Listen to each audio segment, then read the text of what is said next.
Okay, so for this mixed vegetable curry recipe, this is the kind of thing that you would cook when you open the fridge and you think, don't really know what to cook. I've got a bit of pumpkin left from the other day, so I'll use that. Got a couple of tomatoes. Doesn't matter if you've got some that are slightly marked or just going over, they're the kind of thing that are great in curry. I might have a few odd leaves, maybe some last bits of spinach left over. An onion or a shallot. Chard's very pretty if you've got any odd leaves left in the fridge. Doesn't really matter if you use chard or maybe some curly kale. Got a couple of odd leeks here. They'll go really nicely into the curry mix.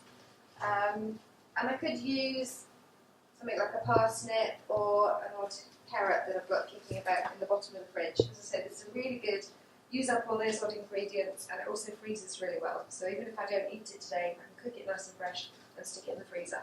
So that's all our ingredients ready. So you talk and I'll do the work. Okay? It's the easier thing on this one. And I'll Camera's rolling just already. jump in with it.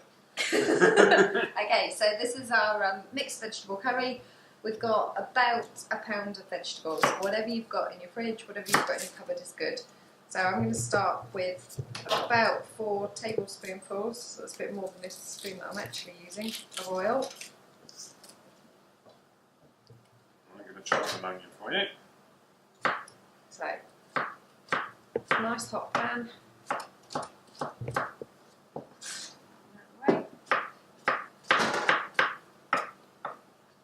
And once this starts to warm up, I'm going to throw in a teaspoonful of mustard seeds and a teaspoonful of cumin seeds. You put the harder vegetables in the beginning so they get longer to cook, and add the softer things like the spinach leaves right at the end. So that's starting to feel warm. As I say, about a teaspoonful of cumin seeds and about the same of mustard.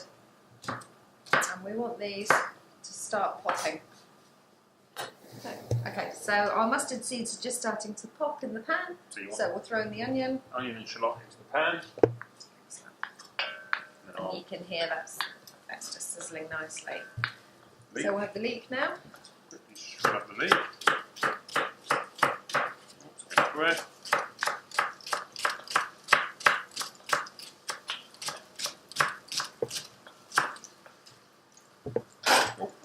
Okay. Lovely. Then I'll right, now I'm going prepare to prep the harder vegetables. I'm just going to let these go ever so slightly translucent. Would you like this in rings or sticks? However it comes. What shape do you like your curry? Or should we do one in rings and then one in sticks? Just a bit of variety. Right, so our seeds are hissing and sizzling nicely. The onions and shallots are just going a bit translucent. So now I'm going to add a tin, or in this case a box, of tomatoes. And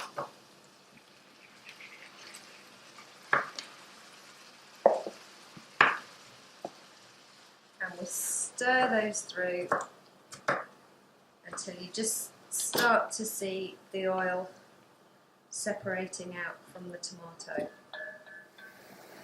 When they start to separate out, that's when we're going to add the other spices. So we've also got chili powder, turmeric and salt. And if you like your curry hot, add a bit of fresh ginger. This is really good. So you ready for the root vegetables? Not quite. Okay. Right, the oil's separating out from the tomatoes. So, depending how hot you like it, small teaspoonful of chili powder, about half a teaspoonful of turmeric, and a bit, and a teaspoonful of salt. That's going to really bring out the other flavours.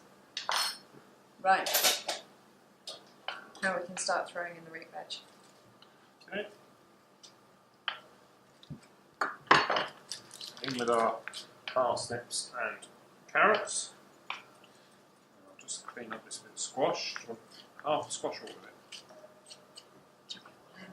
Okay. So I'll just cut the squash to make it easy to peel into segments. And I can quickly peel it and then cut it into chunks. Now, if you don't use the whole squash, cut up your chunks, stick them in the freezer. Makes them much easier next time you're cooking, and they work really well in risottos and things, whether or not they've been frozen. Otherwise, wrap it in the fridge with a bit of cling film and keep nice and fresh also.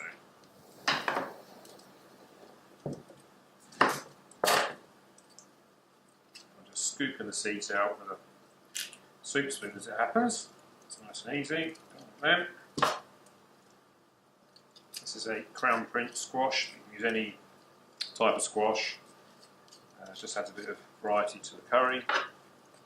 Some squashes are much more texture than others, softer, watery. Pumpkin you could use, more watery. So personal taste, or what you've got to hand, as we were showing earlier on. It's quite an unusual kitchen really, because it's actually almost poetry in motion and no language or tension. Right, so we've got all the harder vegetables in there. You could put potatoes in at this point if you want, and we're just going to give them a little bit longer to cook before we add the nice soft kale and spinach. So I might pop a lid on there. So with the kale, we can just strip the kale out, and it can be fairly coarsely placed into the dish. So there's no need to be too fussy with it. Just tear it up. You don't need to shred it particularly. Same thing with the chard. We can leave the stem in. We can have the stalk, which is quite nice to have texture. So we can have the stalk cut into nice short pieces, a bit like celery. It won't get a lot of cooking, so it'll hold its colour and just gently soften, and then we'll just shred up the leaf. And so if you put it in near the end, it won't disappear into the dish, just gently warm through, and a bit of texture and variety to the whole dish. Same with the spinach, quite large leaves. We'll keep the stalks in, they'll soften in the curry. We'll take on all the flavour from the spices. So, yeah. I've got some nice fresh coriander here. We'll throw this in at the same time, but we'll save a little bit to sprinkle on the top as a garnish when we serve. Just So we'll just shred up a small handful, big handful, according to taste. Space, yeah. This is sounding really good in here, so I'm going to start adding these bits and pieces. That smells good. Coriander? Yep.